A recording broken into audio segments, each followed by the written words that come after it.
Morning my dear students, how are you. बच्चे, आज जो हम पढ़ने के लिए जा रहे हैं वो हम पाठ 1 से पढ़ने के लिए जा रहे हैं। और पाठ 1 में हम क्या पढ़ेंगे? लिपि पढ़ेंगे। और इससे पहले जो हम पढ़े थे वो पाठ 1 से ही पढ़े थे, तो वो हम भाषा पढ़े थे। और आज क्या पढ़ेंगे बच्चे? लिपि पढ़ेंगे। चलिए देखते हैं। देखिए यहाँ पर लिपि लिखा हुआ है ना। अब देखिए, भाषा के लिखने के ढंग को ही हम लिपि कहते हैं। समझ में आया?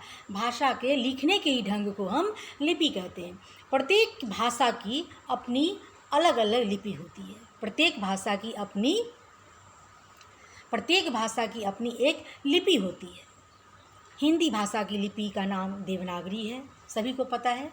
हिंदी हम पढ़ते हैं तो हिंदी की लिपि भी मालूम है। हिंदी भाषा की लिपि का नाम देवनागरी है। संस्कृत भी देवनागरी लिपि में ही लिखी जाती है। संस्कृत की भी जो लिपि होती है वो देवनागरी ही होती है।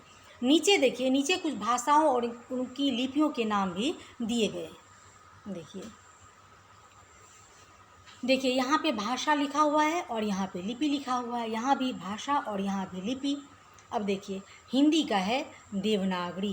अब आप बोलिएगा देवनागरी क्या होता है?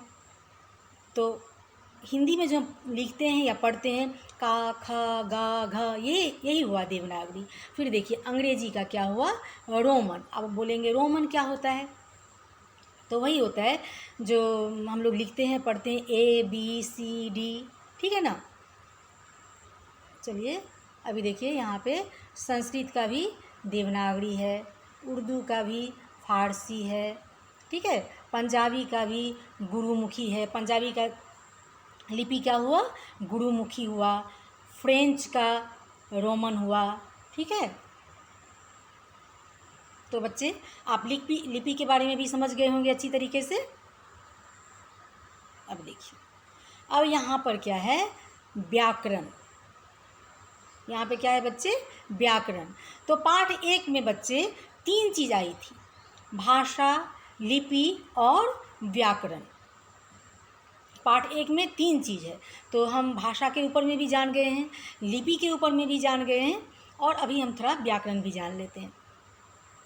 देखिए, जब हम भाषा बोलते हैं तो ध्वनियों का प्रयोग करते हैं। जब हम भाषा बोलते हैं तो ध्वनियों का प्रयोग करते हैं। जो मुंह से जो भी निकलता है वो ध्वनि होती है। जब लिखते हैं तो वर्णों, शब्दों और वाक्यों का प्रयोग करते हैं। जब आप लिखते हो तो वर्ण लिखते हो। वर्ण क्या लिखते हो? वर्ण में क, ख, ग, घ, अनेक प्रकार के वर्ण हैं जो आप लिखते हैं। जब लिखते हैं तो वर्णों और शब्दों। तो वर्ण कैसे तैयार होता है? शब्द कैसे तैयार होता है? सभी वर्णों को, जब छोटे छोटे वर्ण को क, ख, ग, घ, क, म, ल, सभी को जब जोड़ते हैं तो क्या बनता है बच्चे? एक शब्द बनता है ना। तो वही आप लिखते हैं। जब लिखते हैं तो वर्णों, शब्दों और वाक्यों का। फिर जब शब्द तैयार होता है, वर्ण से क्या बना? शब्द बना। और शब्द से क्या बनता है? वाक्य बनता है ना। जैसे अभी हम स्कूल में आए हैं तो क्या हो गया? ये वाक्य हो गया ना। जैसे आप स्कूल से जा रहे हो, वाक्य हो गया। तो ये सब हम लिखने में प्रयोग करते हैं। जब लिखते हैं तो वर्णों, शब्दों और वाक्यों का प्रयोग करते हैं। जब मुंह से कुछ बोलते हैं तो उसको हम उसे ध्वनि का नाम दे दिया गया है। तो देखिए, भाषा को शुद्ध बोलना, किसी भी चीज़ को शुद्ध बोलना और लिखना आवश्यक होता है।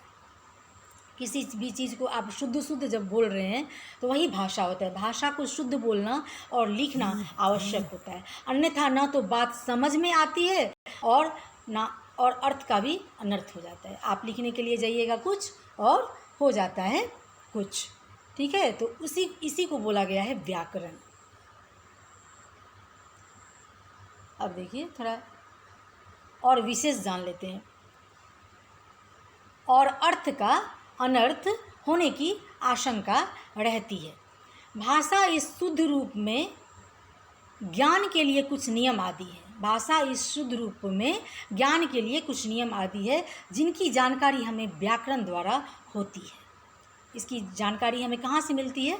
व्याकरण द्वारा होती है। अतः व्याकरण हमें सिखाता है कि भाषा का कौन सा रूप शुद्ध है। जब आप व्याकरण पढ़ेंगे तभी आपको भाषा के बारे में जानकारी मिलेगी तरह तरह की। शुरुआत तो व्याकरण, जब आप व्याकरण, नाम ही दिया गया है व्याकरण, ठीक है ना। तो व्याकरण हमें सिखाता है कि भाषा का कौन सा रूप शुद्ध है और कौन सा अशुद्ध। जब आप इसे पढ़ेंगे, जानेंगे, समझेंगे तो आपको ज्ञान होने लगेगा कि हम जो बोले हैं वो शुद्ध शुद्ध बोले हैं, या हम जो लिखे हैं वो शुद्ध शुद्ध बोले हैं या नहीं लिखे किए हैं, ठीक है। अतः भाषा के शुद्ध प्रयोग के लिए व्याकरण के नियमों की जानकारी आवश्यक होती है।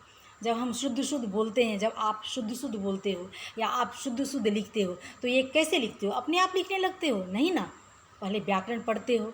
तो ये कहाँ से मिलता है? व्याकरण को पढ़ने से और समझने से मिलता है।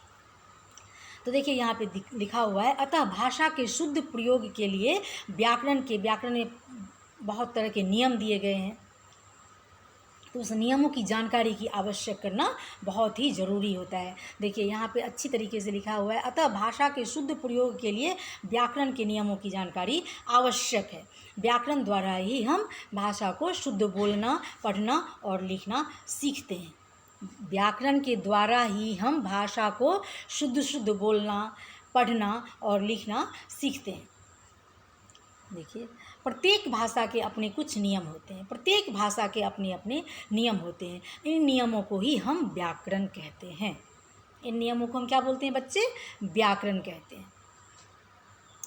अब देखिए, हिंदी व्याकरण के निम्नलिखित 3 अंग हैं। हिंदी व्याकरण के निम्नलिखित क्या क्या अंग हैं? 3 अंग हैं। देखिए यहाँ पे दिया गया है, वर्ण विचार, शब्द, एक सेकेंड, देखिए 3 अंग क्या क्या है बच्चे? वर्ण विचार, शब्द विचार और वाक्य विचार, ठीक है। शब्द का निर्माण वर्णों या अक्षरों से होता है, इसलिए सबसे पहले वर्ण पर, फिर शब्द पर और अंत में वाक्य पर विचार किया जाता है।